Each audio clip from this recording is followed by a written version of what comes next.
Copii, și azi o să vă arăt slime-urile mele și alte lucruri care le am de la mare din Mamaia. Deci, hai să începem.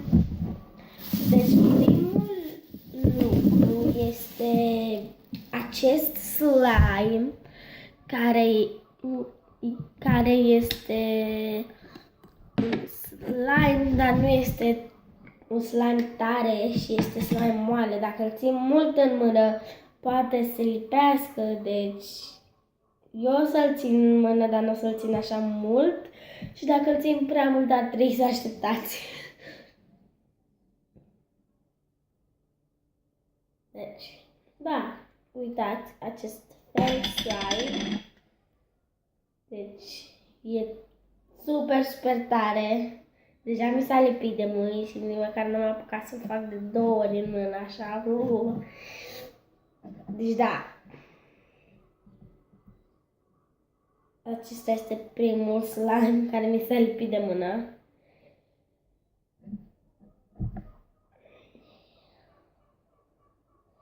Aceste slime-uri le-am luat de la mare din Mamaia, da? Și ați putea să găsiți oriunde. Nu contează unde. Dacă sunteți în Anglia, s-ar putea să nu găsiți sau s-ar putea să găsiți.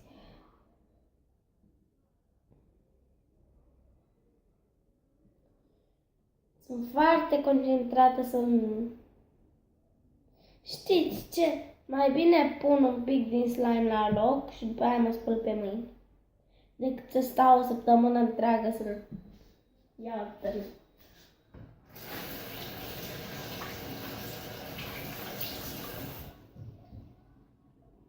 Ok, acum slime-ul mi s-a luat de pe mâini, nu mai am nimic pe mâini.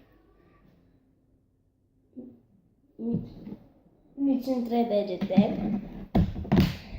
Deci da, ăsta a fost primul slime din Mamaia. Care arată ca un kiwi. Ok, deci acesta a fost primul slime.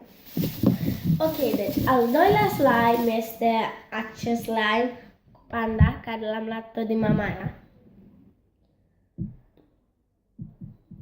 Acela era slime moale, acesta e slime moale.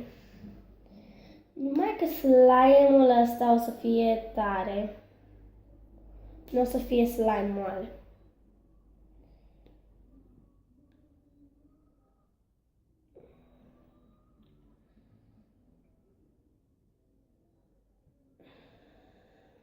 Eu n-am mai văzut slime în viața mea și de-aia am decis să cumpăr să vă arăt și vouă ce este slime.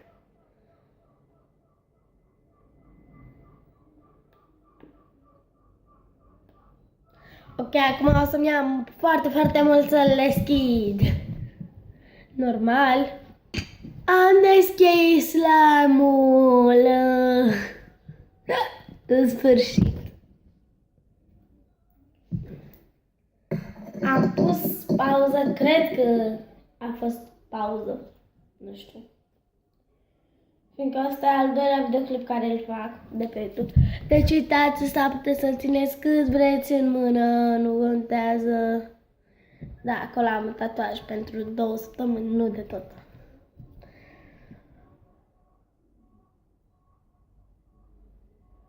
Vedeți? Ăsta este slime adevărat.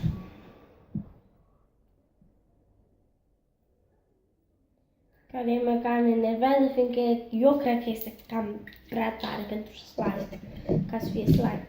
Dar... Da. Deci ăla a fost al doilea fel de slime. Slime tare cu panda. Acesta este panda sau urs toată ziua. Bună ziua! Deci, uitați, așa arată. De fapt, hai să le pun cu fața la voi, ca să vedeți. Stați să pun lingura aici. Ok, deci vedeți, da? Da. Un pix care scrie Mamaia pe el, cu delfin și cu telecondol aici. Uitați, scrie Mamaia. Uitați de ce? M-A-M-A-I-A. Mamaia. Cei care nu știți să citiți, de-aia am citit așa, pentru voi, ca să știți.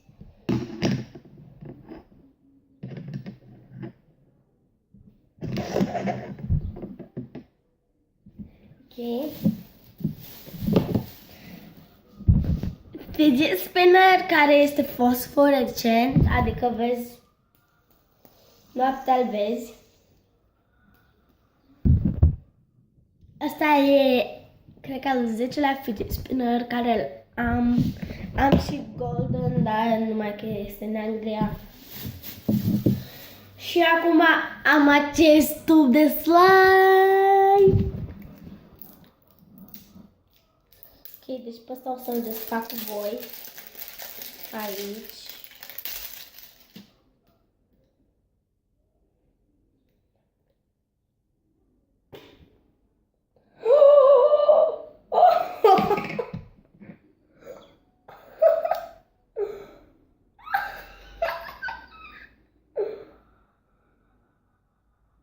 Vai de capul meu! Acesta nu e slime! Zici că este băutură de băut! Ia uitați! Bun, decât o picătură, o picătură! Nu! Ok. Deci, acesta este slime. N-am mai întâlnit așa slime în viața mea.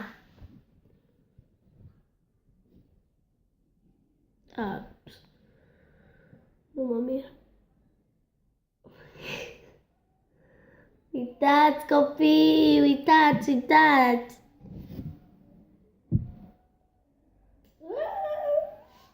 A vomitat acest slime. Ok, deci și acesta este... Vreți să-ți scot de tot? Cred că da, vreți. Uitați, mai e, dar nu pot să-l scot pe tot, fiindcă n-am două mâini să... De fapt, am două mâini.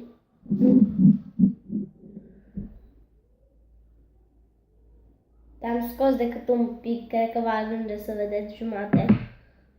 Cât de cât jumate, de fapt. Uitați, deci acest slime este super și nu prea e lipicios. Adică decât ți se lipesc mâinile și te speli, dar nu rămâne pe mâini. Ok. Și acest tub de slime. Ok, deci cred că v-a plăcut acest videoclip și sper să-mi dați un follow și subscribe sau ce vreți voi. Sper să am cât mai mulți abonați, fiindcă eu de-abia mi-am făcut acest, cum îi zice, videoclip. Cum îi zice, videoclip.